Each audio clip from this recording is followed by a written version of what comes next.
యూకేలోని Surrey university శాస్త్రవేత్తలు ప్రపంచానికి shocking news చెప్పారు. బ్లడ్లో ఉన్న కొన్ని ప్రోటీన్లు భవిష్యత్తులో తీవ్రమైన వ్యాధులు మరియు మరణ ప్రమాదాన్ని అంచనా వేయగలవని వెల్లడించారు.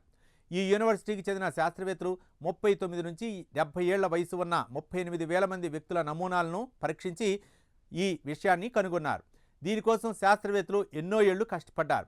ఈ రీసెర్చ్లో ప్రతి రక్త నమూనాలో ఉన్న సుమారు 3,000 ప్రోటీన్లను పరిశీలించి 5 లేదా 10 సంవత్సరాల్లోపు ప్రమాదవశాత్తు మరణానికి ఏ ప్రోటీన్ స్థాయిలు కారణమవుతాయో పరిశీలించారు.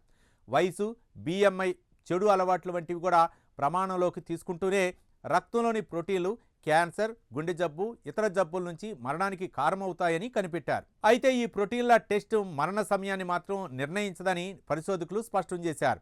దీనిని ముందస్తు హెచ్చరిక వ్యవస్థగా చూడాలని అన్నారు. ఇవి అనారోగ్యాలను సకాలంలో గుర్తించడం, నివారణకు వీలు మాత్రమే కల్పిస్తుందని యూకేలోని సర్రే యూనివర్సిటీ శాస్త్రవేత్తలు చెబుతున్నారు.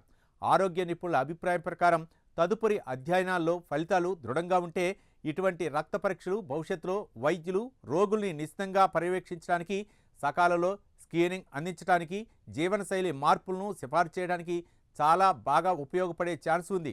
అయితే ఈ టెస్ట్ ఇంకో అడుగు ముందుకేస్తే మనిషి ఆయువు కాలాన్ని కూడా ముందుగా గుర్తించే అవకాశం లేకపోలేదని శాస్త్రవేత్తలు చెబుతున్నారు.